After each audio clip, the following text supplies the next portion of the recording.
नमस्कार CTV news को मुझे स्वागत करुच्ची। ढेंकानाल जिला गोंडिया ब्लॉक अंतर्गत सड़िंग ग्राम पंचायत में उपस्थित अच्छी। सड़िंग ग्राम पंचायत गोटे मीटिंग चलता मीटिंग रे कौन आलोचना है कौ विषय आलोचना है पाखे उपस्थित अच्छा जड़े समाजसेवी सी विषय किसी कहे मीटिंग कौन होता मीटिंग विषय आप कौन कहे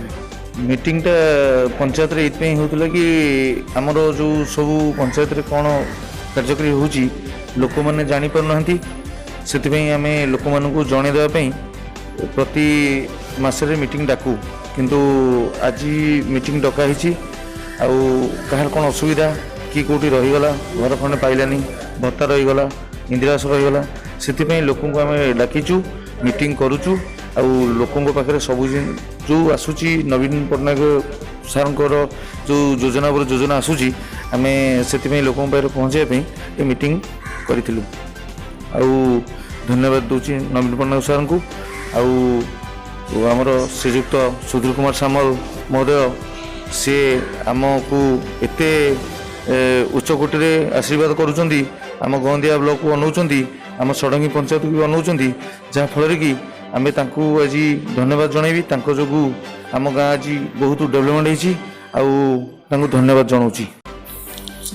आमर मीटिंग होता वार्ड स्तर पंचायत पर्यंत माननीय मुख्यमंत्री नवीन पट्टनायक महोदय निर्देश क्रमे आज आमर वार्ड कमिटी गठन है।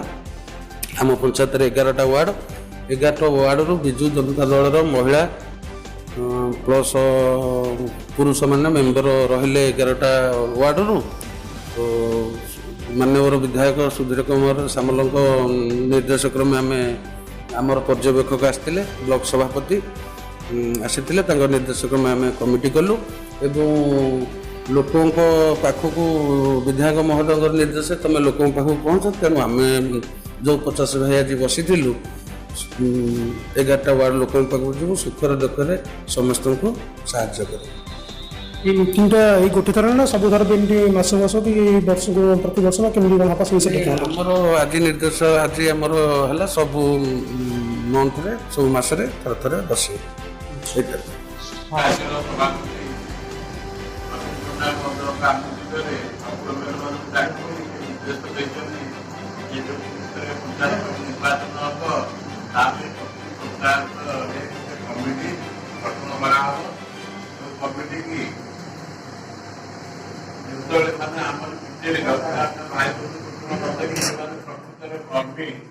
दल पे काम कर जिला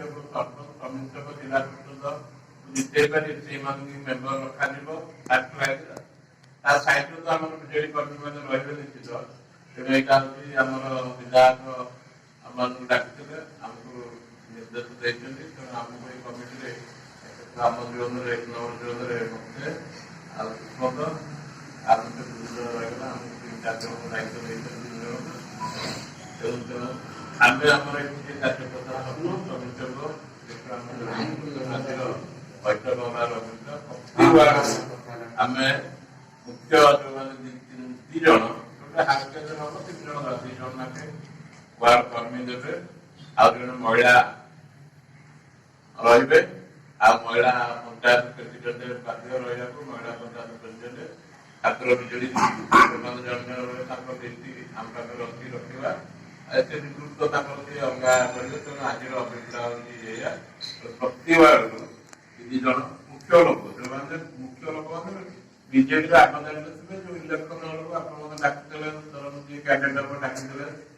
आसवे प्रकृत से मन प्राण दे जहाँ